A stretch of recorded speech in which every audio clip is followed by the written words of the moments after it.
My husband looked me dead in the eyes and said, "You're nothing but a broodmare, not my real match." In that moment, something inside me didn't break. It went silent. A silence so sharp it cut deeper than any scream could. I stopped fighting for a marriage he'd already abandoned. I stopped hoping he'd see me. I became everything he feared, detached, indifferent, unavailable. But when he finally realized what that actually meant, it was already too late for him. My name is Lyria Vale, and this is the story of how the cruelest sentence I've ever heard became the beginning of my freedom. Before I share my story, I want to know you are here with me. Just say listening in the comments or let me know where you are. I love hearing how far my story can reach. Sometimes even the smallest connection can make a story feel heard. Thank you. And now, here's my story.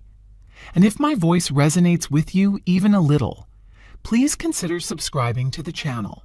Your support helps me keep telling these stories, especially the ones that so many women are too afraid to speak out loud.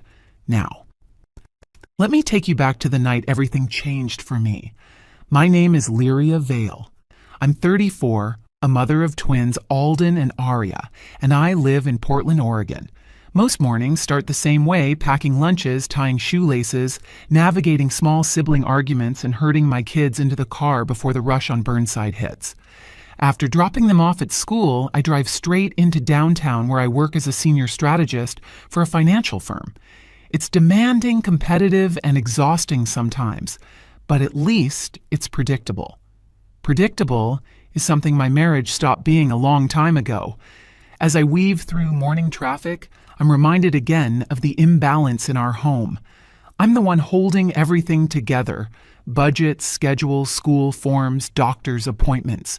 Meanwhile, my husband Conrad Hale spends most of his days chasing the latest wave of men's ascension retreats.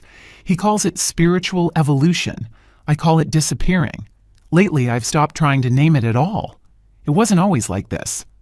Years ago, when we met at a personal development conference in Seattle, he seemed magnetic, confident, articulate, full of theories about human potential. I fell for the way he could speak passionately for hours about growth and purpose.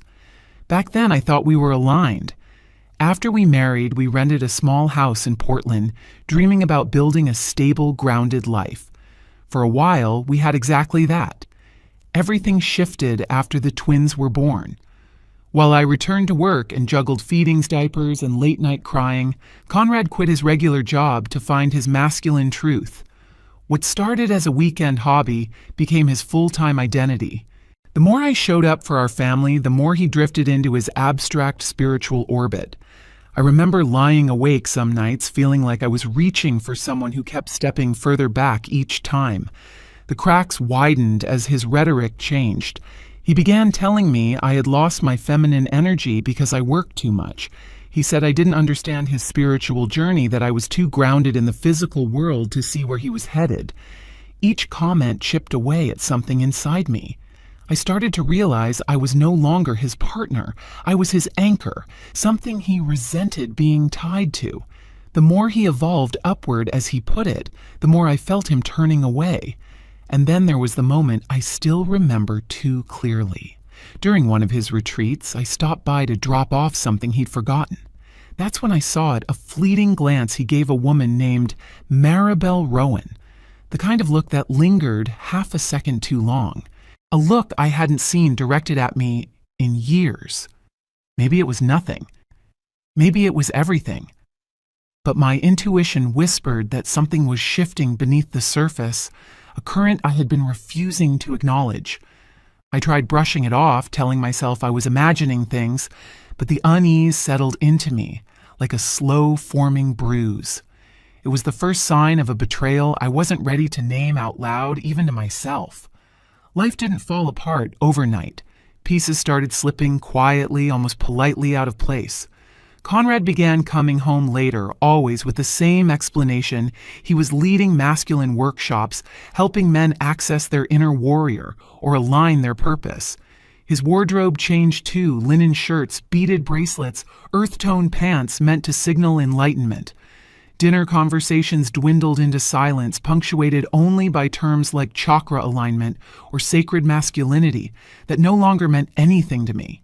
The distance between us wasn't loud, it was cold and steady.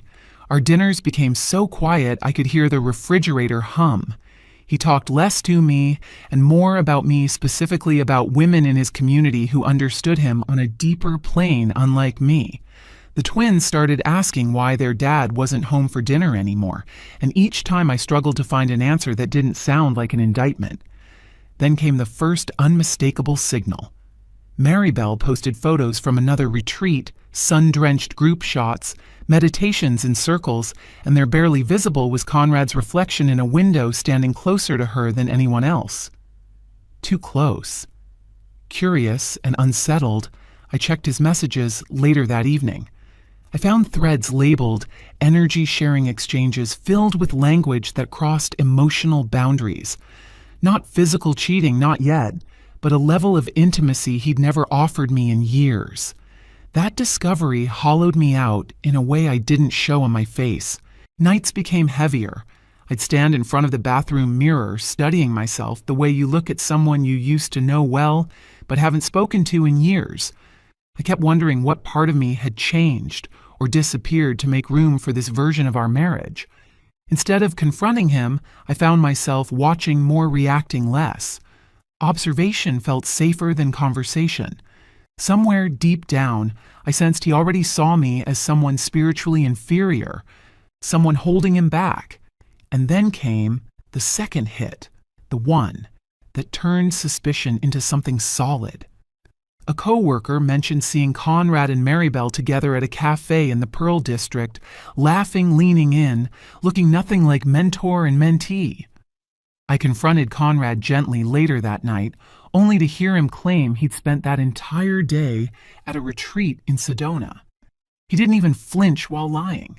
That was what broke me. Not the lie itself, but the ease with which he delivered it as though honesty were optional now. I went to bed with a single question echoing through me. If nothing was wrong, why did he have to hide where he'd been? The question didn't scare me anymore. The answer did. By the time I pulled into our driveway that night, my body felt like it was made of cement. I had worked a 12-hour day, rushed Alden to an urgent care appointment for a fever, and still managed to pick up Aria from choir practice. All I wanted was a moment of quiet, a breath, a pause, anything that resembled peace. Instead, the house felt unusually hollow when I walked in, as if whatever warmth used to live there had already slipped out through the cracks. I dropped my keys onto the counter and stepped into the kitchen. Every muscle ached. Even my thoughts felt dull, sluggish, like they were moving through fog. Conrad stood at the sink, rinsing a glass with slow, deliberate movements. His face was set in a stony calm I'd grown familiar with, but tonight it felt sharper, more distant, like I was interrupting a life that no longer included me. I tried to bridge the gap, even though something inside me warned against it. "Long day?" I asked softly, hoping he might sense the exhaustion in my voice, maybe even care enough to acknowledge it. But he didn't turn. His shoulders didn't even shift. Instead, without looking at me, he said the words that would carve a permanent line through the rest of my life. "You're nothing but a broodmare to me, a vessel to have children, not a real partner." The words hit with such cold precision I couldn't react at first. His tone was flat, steady, almost rehearsed, as if he'd practiced saying it until he could deliver it without emotion. He kept going, rinsing that useless glass, as if it were the only thing deserving of his attention.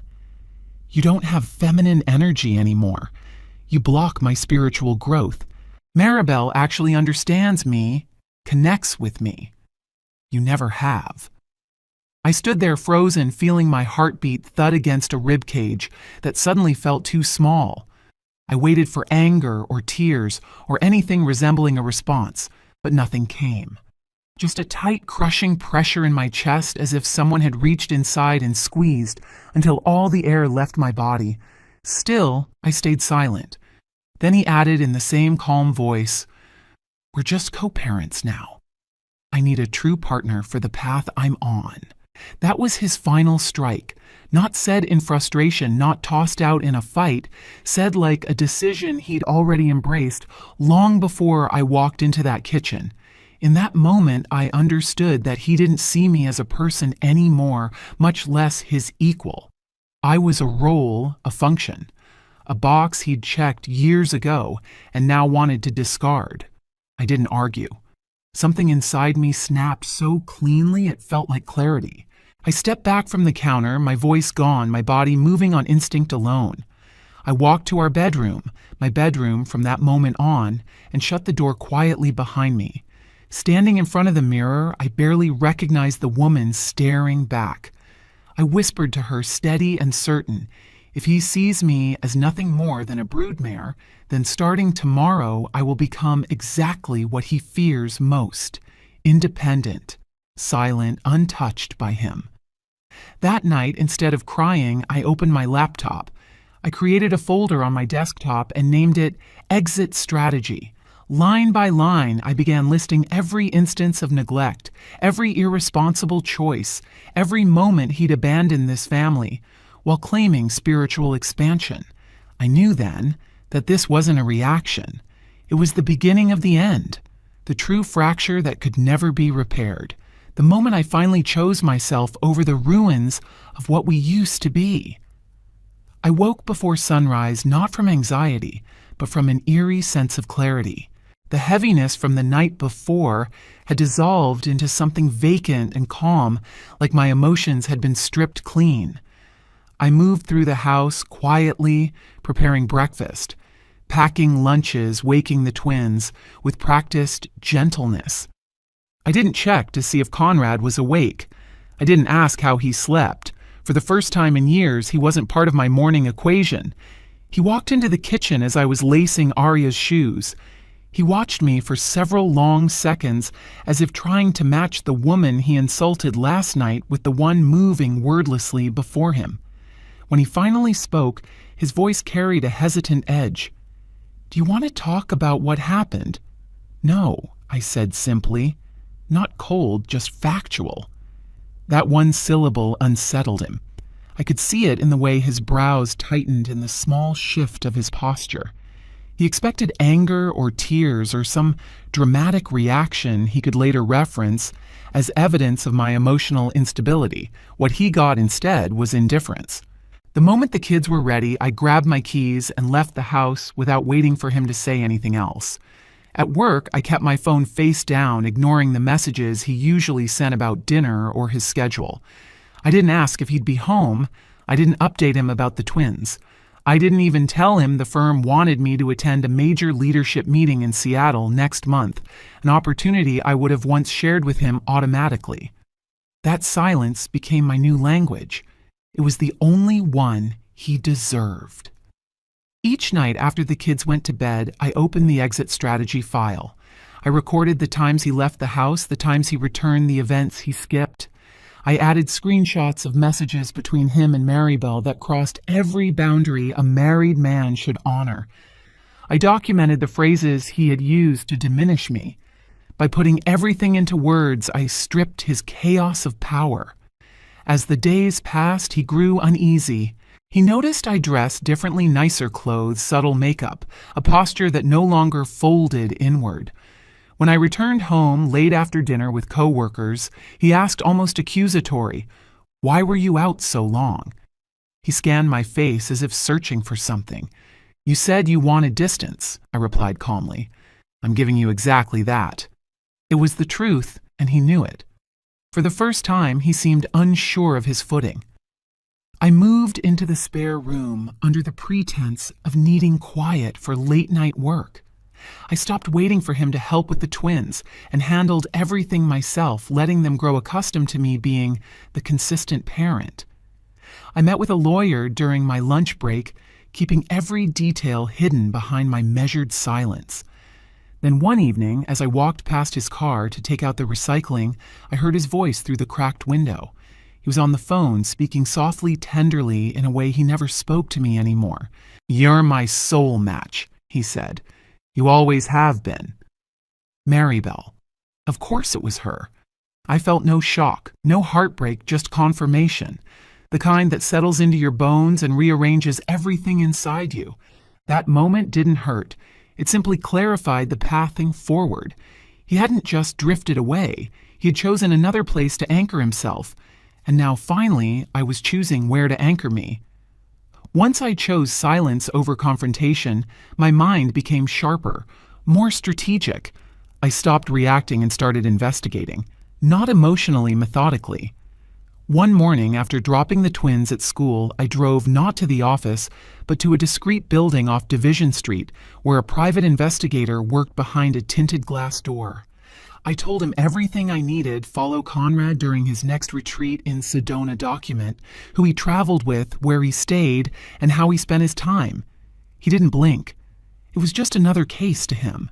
To me, it was the line between doubt and truth. At home later, I combed through our bank statements with the same precision I used at work. Cross-checking his claimed retreat dates with his card transaction, history revealed inconsistencies payments in Portland on days he swore he was out of state, multiple charges from boutique stores I'd never heard of, and recurring transfers labeled energy coaching. I also searched my inbox for every school-related email from the past year. Not one message was addressed to him. It was all me. Every reminder, every emergency pickup, every parent meeting. He had slowly disappeared from the role he claimed to hold.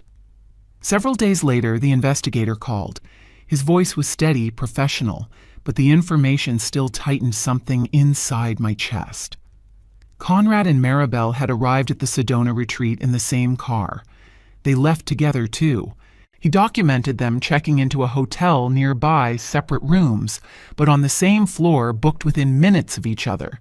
He said nothing about physical intimacy because there was nothing visibly incriminating. Yet the closeness he described was far beyond casual colleagues. Their body language told its own story.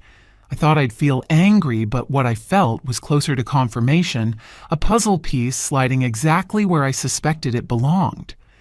The next morning, I opened my email and saw a message from Maribel. Her tone dripped with spiritual righteousness, cloaked in soft language meant to sound compassionate. She wrote that I should release Conrad so his soul can evolve freely, that I was holding him back with fear-based energy. She framed her intrusion as a divine calling, rather than a violation of marriage. Reading her words made me realize she truly believed she was doing something noble, that my family was collateral in her quest to feel enlightened. I didn't respond. She wasn't worth even the smallest reaction. Meanwhile, Conrad grew restless. My silence made him uneasy. He dropped shallow questions into the air, waiting for me to bite. "Are you okay?" or "You seem distant." When I didn't rise to the bait, he tried new angles. He complimented my outfit one morning, a habit he hadn't shown in years, and later suggested we have dinner together. I watched the performance unfold, noting every forced smile. He didn't miss me. He missed control. And still another truth surfaced. As I dug deeper into our financial accounts, I discovered he had paid for several of Maribel's retreats using our joint savings. Transfers labeled as coaching sessions were sent directly to her email-linked payment account. It wasn't the money that unsettled me.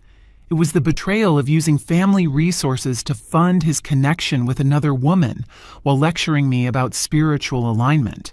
I took these findings to my lawyer during a lunch meeting in a quiet corner of the Pearl. She reviewed everything and told me plainly that I had a strong case for primary custody. Her advice was simple: document everything. Every bedtime I did alone. Every school form I signed. Every medical appointment I managed. Every absence from him. She reminded me to gather proof of my income and his lack of contribution. Step by step, the structure of my case started forming. Then Conrad made a sudden shift. He came home early one evening, unusually cheerful, and mentioned that someone at his retreat told him my company might be opening a leadership position in Seattle. The implication hung between us. If I accepted such a role, I could move with the twins. I could leave. That possibility rattled him more than anything else had. Suddenly, he wanted to salvage our marriage. He spoke about reconnection, shared growth, recommitting to each other. Not out of love, but fear. Fear of losing stability, proximity, and the version of me that kept his life from collapsing. For the first time, I saw clearly that he didn't want a wife. He wanted an anchor he could resent, but still rely on. And I knew then that I was almost ready to cut the rope. It startled him when his efforts didn't immediately pull me back. One evening, he approached me in the hallway with an eager smile that didn't reach his eyes and asked if I wanted to go out to dinner so we could talk again. The next morning, he suggested I take a day off so the two of us could rebuild our shared energy. If I hadn't known better, I might have believed the sudden concern. But his timing made everything transparent. This wasn't affection, this was panic. "I'll think about it," I told him lightly. Not yes, not no. The softness of my voice seemed to unsettle him more than outright rejection would have. Days passed and I maintained my focus on work, the kids, and my growing file of evidence. I didn't offer emotional connection. I didn't ask where he was going or when he'd be home. My distance became a mirror he couldn't avoid, and soon the cracks in his composure began to show. One night, the simmering tension boiled over. He confronted me in the living room, claiming I'd become cold and unfeeling. He threw my own detachment at me like an accusation, conveniently forgetting he'd once labeled me a broodmare in the same kitchen where we now stood. When my phone buzzed with a text from a female colleague and I smiled absent-mindedly, he snapped. His voice sharpened as he demanded to know if I was seeing someone. The irony was almost laughable. I looked him in the eye and asked why it mattered if in his mind our marriage was already over. I asked why he cared where I went or who I spoke to when he had spent months making it clear I was no longer his partner. His face tightened in frustration, and I made sure to quietly record the exchange afterward. Every admission he made, every contradiction, every sign of instability documented. Then came the moment that revealed more than he intended. While he sat on the couch scrolling through his messages, he tried to change his phone's password and inadvertently exposed several notifications. I saw her name Maribel, followed by a preview of her latest message. "Have you told her yet? She needs to release you." The words confirmed something I'd sensed all along. He didn't want to end the marriage himself. He wanted me to be the one to do it so he could preserve his image within his spiritual circle. This wasn't a man searching for peace. This was a man desperate to avoid consequence. As I studied his behavior with this new understanding, another truth became painfully clear. He didn't want to lose access to me, not emotionally, financially. I provided stability, income, childcare structure. Without me, he didn't have enough ground beneath him to stand on. The thought that I could accept a promotion in Seattle and leave with the twins unmoored him completely. He wasn't fighting for us. He was fighting for convenience. The final push came from someone I never expected. A former attendee of his retreats reached out to me privately, saying he felt compelled to tell me that Conrad had been sharing details about our marriage during his workshops, framing me as a restrictive force he needed liberation from. He turned our real life, our real struggles, into content for his teachings. My private pain became his performance. Hearing that snapped the last thread of restraint in me. It was no longer about what he felt for Maribel or what he wanted from me. It was about dignity, the dignity he had stripped from our marriage long before I realized it. That night, after putting the twins to bed, I sat at my desk and added the final pages to my file. Financial records, school documents, screenshots, written accounts. By the time I closed my laptop, everything was ready. I had enough proof, enough clarity, enough strength. I called my lawyer the next morning and scheduled the appointment. I was done preparing. Now it was time to act. The house felt unnervingly still that night. After weeks of quiet calculation, gathering documents, tracking his absences, noting every careless choice, silence had become familiar. But this silence felt different, heavy, final. The twins were already asleep, their soft breathing drifting from down the hall, leaving only Conrad and me in the dim glow of the kitchen lights. He sat at the table, scrolling through his phone, unaware that this was the last evening he'd occupy that seat as my husband. I walked in, with a slim folder tucked under my arm, my heartbeat calm, my breath even. I had spent too long letting fear take the lead. Tonight, certainty guided me. I set the folder on the table, light in weight but heavy in consequence. Conrad looked up, offering a small smile that suggested he thought my silence had softened. "Do you want to talk?" he asked, hope flickering in his voice. "We need to discuss the future," I said, steady and composed. That hope brightened. Maybe he expected reconciliation, an apology, a softening of my stance. Instead, I opened my mouth and sliced through whatever fantasy he had built. "I want a divorce." He froze.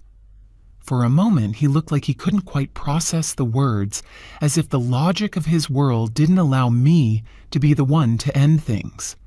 Why, he asked, even though we both knew the answer, lived in every corner of this house? I slid the folder across the table. "Everything you need to understand is in here." One by one, I outlined the contents documentation of his absence at almost every school event for 6 months. Bank statements showing he used our joint account to pay for Maribel's retreats and those conveniently labeled energy coaching sessions. A detailed calendar proving I handled nearly every piece of childcare alone. And finally, printed photographs from the investigator he and Maribel stepping out of her car in Sedona, checking into adjacent hotel rooms. He flipped through the pages, his face shifting through a dozen shades of denial. First, he insisted everything was misunderstood. Then he tried apologizing, those slippery apologies that don't land anywhere real. When that failed, anger took over. He claimed I was exaggerating, blowing things out of proportion. I didn't argue. My silence rattled him more than any words ever could. Then, in a burst of indignation, he showed his true nature. "You're choosing to leave while I'm growing, while I'm evolving spiritually," he snapped. "You're sabotaging my progress." His accusation didn't hurt. It clarified. For years, he'd expected me to be his foundation, while he floated above responsibility, calling it enlightenment. Tonight, he saw that foundation walking away. "I'm asking for full custody," I said, my voice unwavering. "I'm the one raising them. I'm the one providing for them. And I want a life where I'm not treated as a broodmare." He scoffed, attempting one last weak threat. "The court favors fathers who are invested in child development. I lead workshops. I understand children's emotional needs."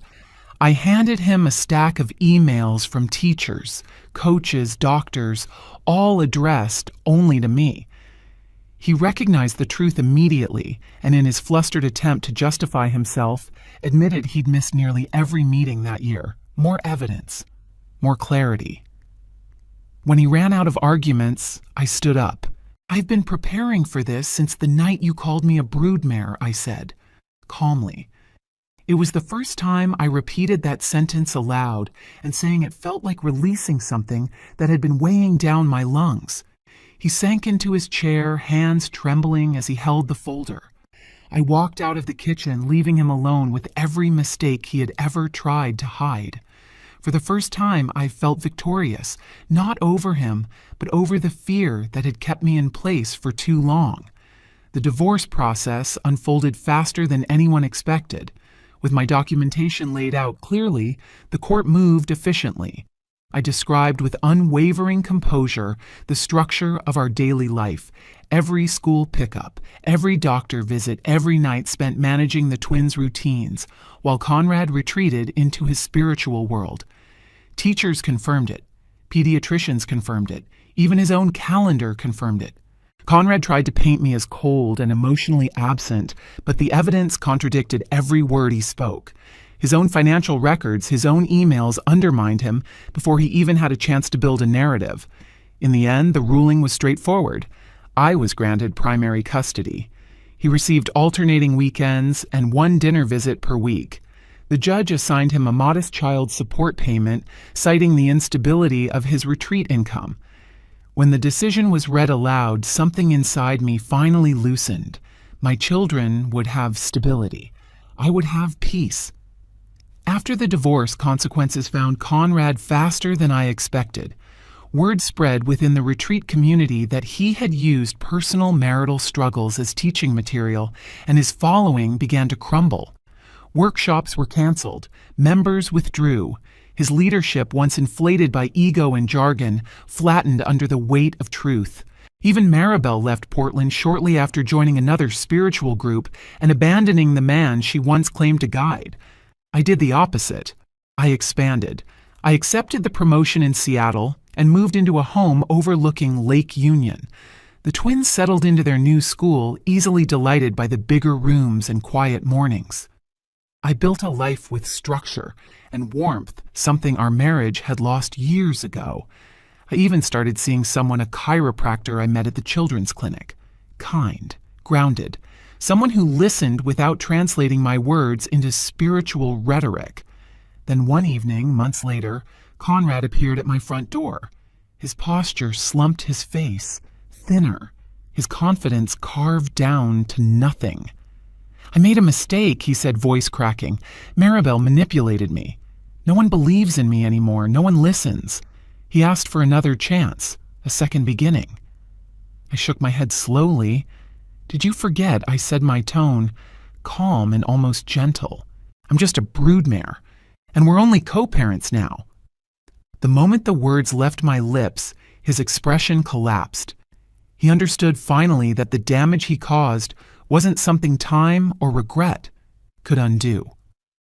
I closed the door with a quiet finality and felt relief instead of remorse. Life grew brighter after that. The twins told me I laughed more now. They loved our weekend outings, the picnics at Lake Union, the small rituals we created that Conrad had never bothered to join. I realized I hadn't just left my marriage, I'd left the version of myself who accepted being diminished. Looking back, every painful step led me to a life defined not by survival, but by choice, by self-respect, by freedom. His cruelest sentence had become my turning point. Being called a broodmare hadn't crushed me, it had awakened me. And in that awakening, I found a strength he never imagined I possessed.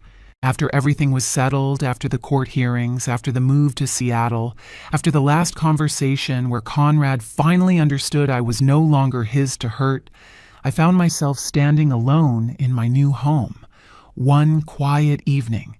The twins were asleep, their bedrooms filled with the kind of peace children only feel when the world around them finally becomes safe again. And for the first time in years, the silence didn't scare me. It felt like oxygen. I looked around the room and realized how far I had come from the woman who once apologized for taking up space in her own marriage. I survived words meant to destroy me. I survived the slow erosion of being unseen. And somehow, through all the unraveling, I found a version of myself who wasn't just stronger, but clearer.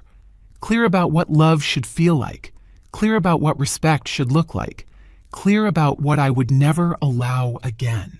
There are still days when memories sting a little when I wonder how long he practiced that sentence before saying it out loud. But even then, it no longer defines me. The only thing that defines me now is what I chose afterward. I chose myself. I chose my children.